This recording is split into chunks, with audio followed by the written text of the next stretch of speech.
Hi, welcome to the first demo flight of the new SenMa CG035 FPV version. So as you can see installed on the top of the radio, you have this 4.3-inch FPV monitor with unfortunately some brilliant screen display. So thanks, there is a sunshade, but we will see that in strong daylight if it will be enough, because it's very reflective. Another point and potentially a drawback, here you have the FPV mount attached.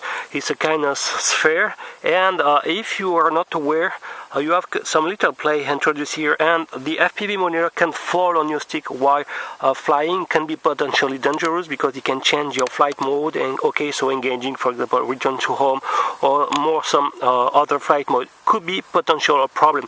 So a trick is to push, when you install your FPV monitor, you push like this, and it stabilizes a little bit the situation. So now it's okay, it's not falling. That's a very important point. Another one, I will continue to describe the transmitter. Maybe I forgot to mention this element in my unboxing video. You have some 4 LEDs, and the completely on the left is the GPS number of received GPS satellite on the quadcopter. So when you're turning on the quadcopter, this light is on and is red here. As soon as you receive enough satellite on the quadcopter, this light is turning off. So mainly, generally, when the light is on, red, there is a problem, or the reception is not strong enough.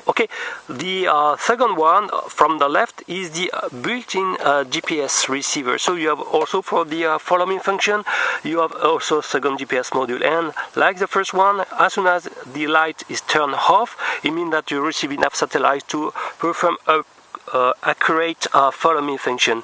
The third one is a more kind of control distance. So when you go too far in terms of control range, I guess this light is turned on, so you know that you reach the limit of the control range. And finally, the last is for the battery. So when the battery starts to be weak under nominal voltage 7 something around 7 volt, you have this light turned on, and you have the battery inside the transmitter buzzing. So it's an alarm. You have approximately 2-3 minutes of flying time. And this is the battery of the quadcopter. But you have also another battery to watch and to carefully be vigilant.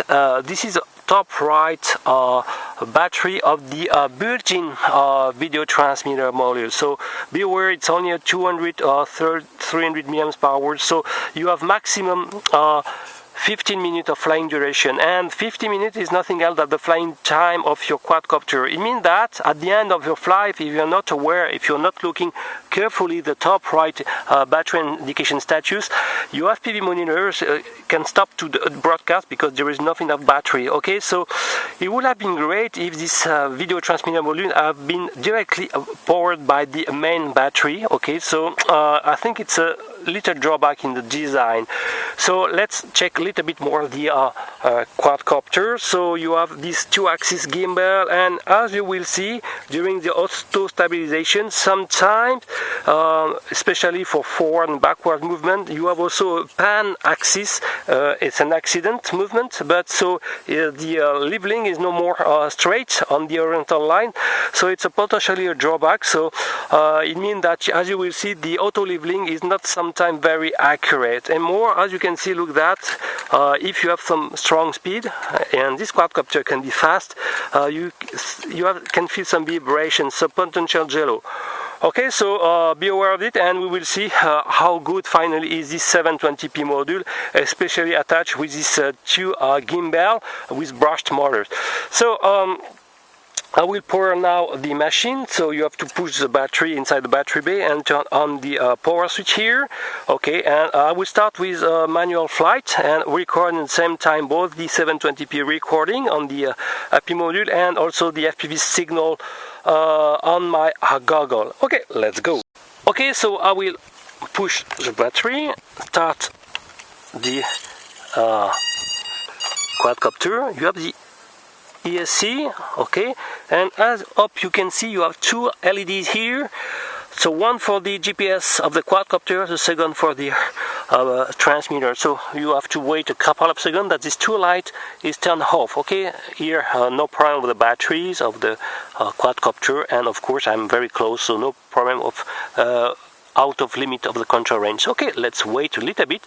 Don't turn on the FPV module, okay, until you receive the GPS. You can save some battery, okay, like this, and look at the behavior of the gimbal. Sometimes, okay, it's a little bit weird, and as you see, there is some brush motor, so you have some erratic, non-discontinuous movement, so it will obligatory introduce some artifact in the videos for sure.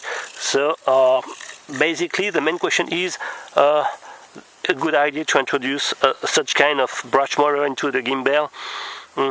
Probably not. Look at that, already the GPS module is stabilized, so I'm waiting for the quadcopter. Okay, so it's relatively fast, a couple of minutes maximum. Okay, I will resume the video when everything is fixed. Okay, so just 30 seconds later, everything is fixed.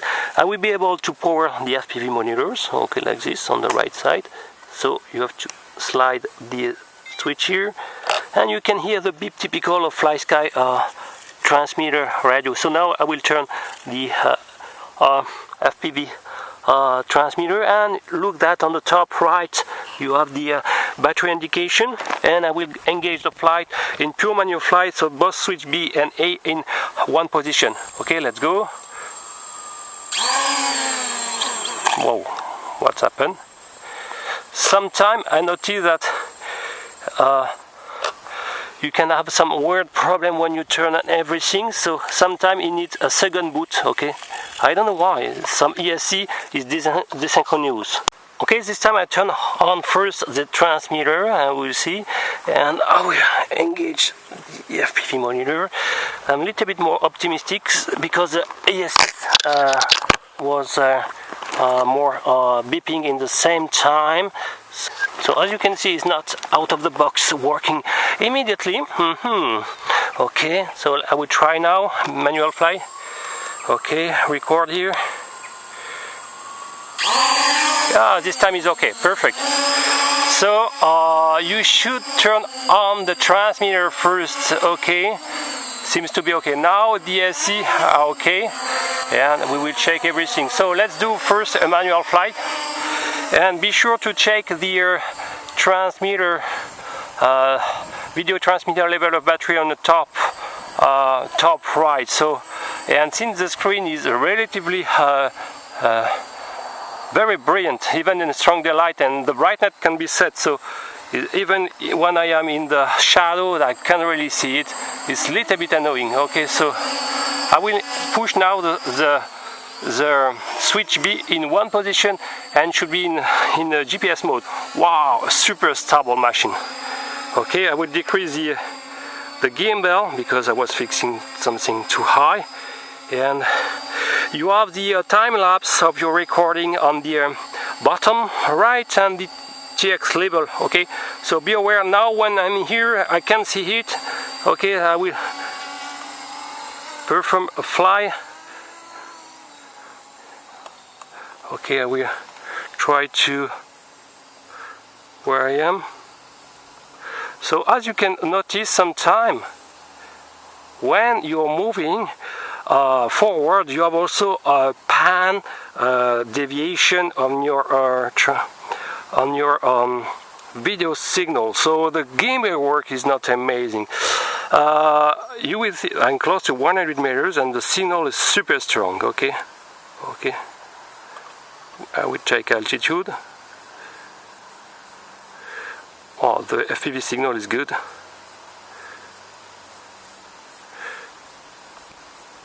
I will make a small panorama tour.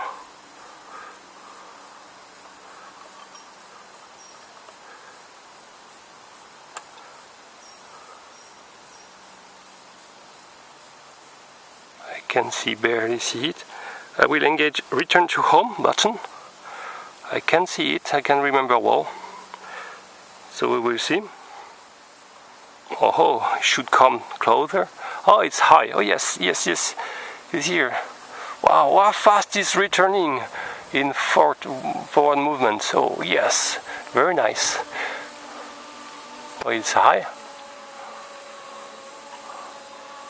Hope you can see both. But here I can barely see. I am focusing on the sun, and you can see that the light sensitivity of the camera is not super great. Okay, so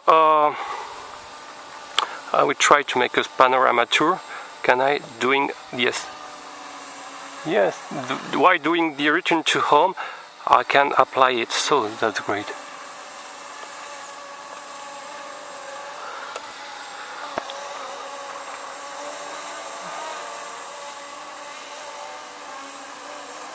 Okay, so now I will return in pure GPS flight mode, and I will try to, as you can see, the FPV monitor can be really annoying sometimes, falling on your sticks. Okay, so what I want to do is I want to descend. This is the maximum descent rate. Look, that's not super fast, but it's okay. Really, I'm positively surprised by the GPS stabilization. Very, very accurate, thanks to the built-in you saw my disassembling, and there is a AMI tape protecting and shielding everything, so this machine fly well. Okay, look, the stability close to the ground.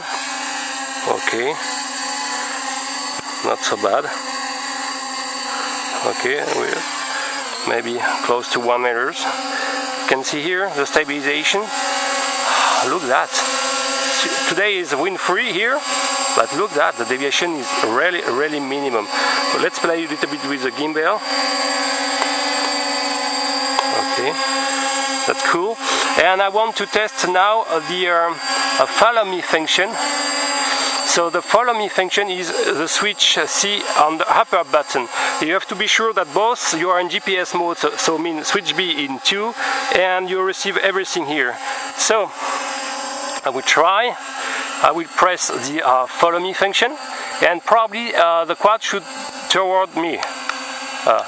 Yes, look, that is facing me, and look, that is, wow, super great. Yes, super great, working fine. So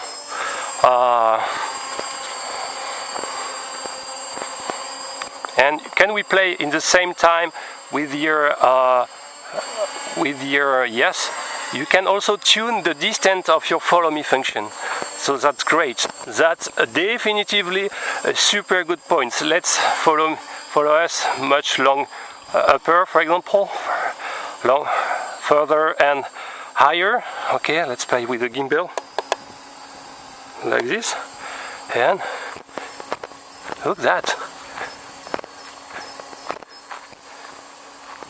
Yes, it's following you. Great, you can tune everything. That's good points.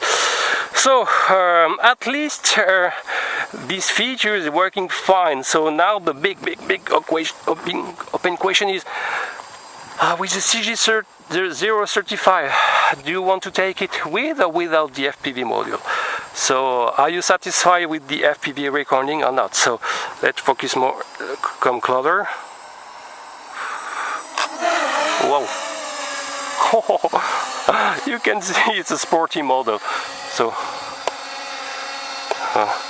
oh no, I have to go down. Okay, I cannot go down much farther. Okay, so, and let's follow. So you can attach with the battery the strap provided. Okay. Oh, why is not? I will press again the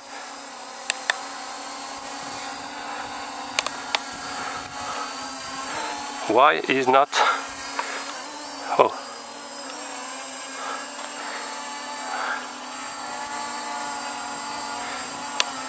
Okay, now it's facing me. And good news, when you are in follow me, the front two blue eyes are flashing. Okay, so it's a way that an indication that I will try to descend the. No, I cannot go down. Okay, and let's. I get some flies around, but it's working fine. So let's see if. Okay, it try to strafe with you, so to keep maximum lateral side. Let's disable the the follow me function, and I will apply more an angle and look the top speed of the machine in GPS mode. Wow, it's super fast. So be aware, check the TX. Look at the TX level of the video transmitter start to be weak, and you have a beep. So okay, so starting to be around the end of the video transmitter battery at least, and wow. So be aware the signal can be cut immediately, so you have less than 10 minutes of power with your built-in video transmitter. You can see on the top right, okay, I will end to record here to save something at least. Okay, and you have the beeping, I don't know why. So there is a, yes, this is the completely here on the top, on the right red button here, there is an alarm. Okay, so probably I'm starting to be close to be weak. It's strange. I want to attempt what's happened if I cut the power. So okay, I'm in GPS, I will cut the power. It should enter into GPS mode, at least it's not falling. And it should clip to 15 meters and engage the return to home.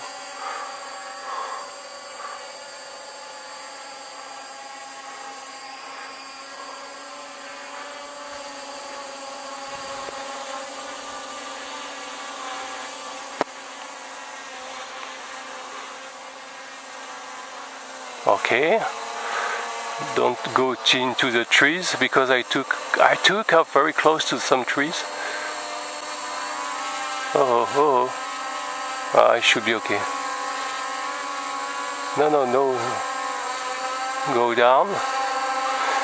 I know that the return to home descent procedure is very slow, so it would take maybe a couple of seconds, or close to a couple of minutes to descend. Yes, it's strange, but it's like this. So it's decent, but I'm impressed by the accuracy of the stabilization. I would say this is probably the most best feature of this machine. Okay, stabilize. It's time to go down.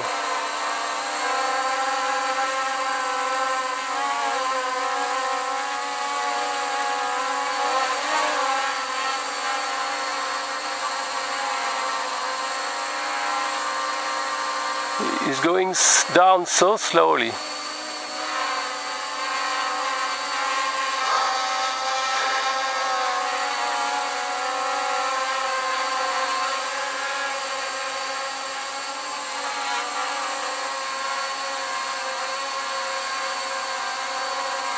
Okay, start to descend, but as you can see, it's slow.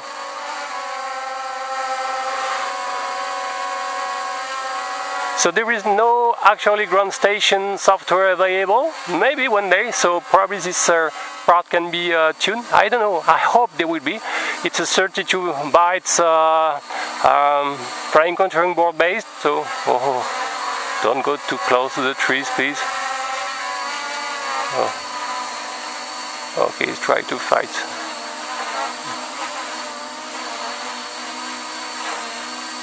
But I'm far from the takeoff location. Well, in fact,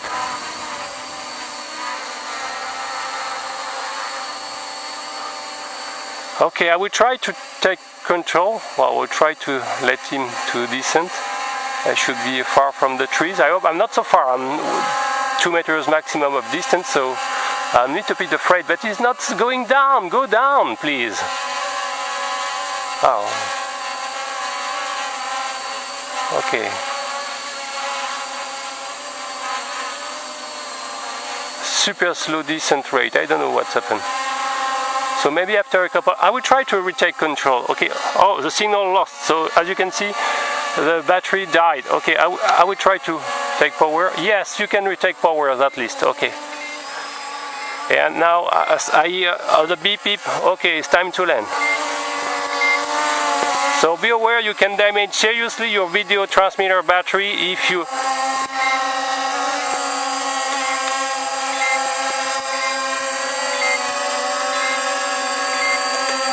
Oh, I cannot descend. Look at that.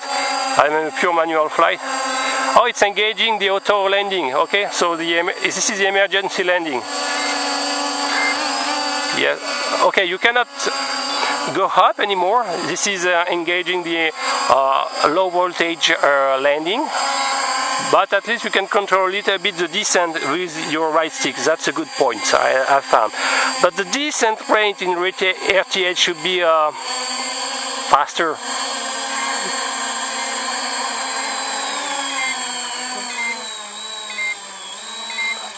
Oh, good point.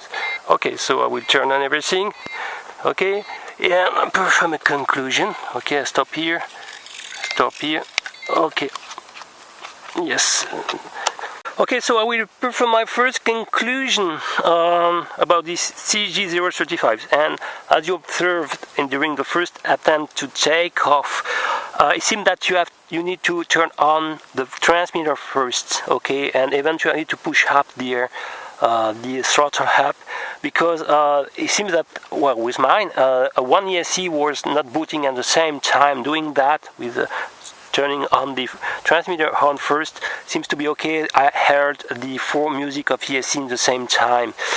Be aware with the video transmitter internal battery, the duration is something tiny, so it could be shorter than your total flight time, around 10-11 minutes with the gimbal attached. Okay, so some strange behavior of the gimbal, sometime when you're moving forward you can have a pan deviation, I don't know why, so, and the horizontal line is no more kept, okay, so it could be problematic. And you have in very strong fast forward some jellos. Well, the works is more or less okay when you apply small deviation, okay, or you are in GPS mode, in hovering mode, the work is more or less okay. The transmission range is good, and the video link also. So positively pleased with the video link of the 5.8 GHz ring, but the FPV screen, the screen is so bright, so it's not really visible even with the presence of the sunshade. And be aware to really push here the FPV mount, I don't know, attach, because it can fall on your switch, or your stick can be potentially dangerous. The flying duration is correct, something like 10-11 minutes, where everything is turned on. And really what I like is the GPS stabilization, and really what I like also is the follow me function. You can tune your own distance to your point of interest. And finally you have this small kind of telemetry information about the battery level, reminding with the last ear light flashing, and you heard the beep emitted by the transmitter, okay, indicating it's time to land. What I will conclude, if it's a good idea to take the FPV version or not. Well, I'm not sure it's a good idea to, for example, to install the 720p camera on this 2-axis brushed cradle, okay, because there are some discontinuous interferences in video link with the brushed motors and servos. So maybe what I would do is to disconnect maybe the tilt servo plug in the camera gimbal installation. It would remove the possibility to pan, and maybe can solve a little bit the auto panning problem when the you are applying a tilt forward or backward movement. Okay, it's just an idea. I hope one day there will be a ground station software, but except that, it's really a sporty flyer even in GPS mode, so be aware. Okay, so it could be a very interesting model. So okay, so I hope you enjoy this first kind of demo maiden flight. If you like it, please submit, and if you like my channel, please subscribe. See you next time. Bye bye.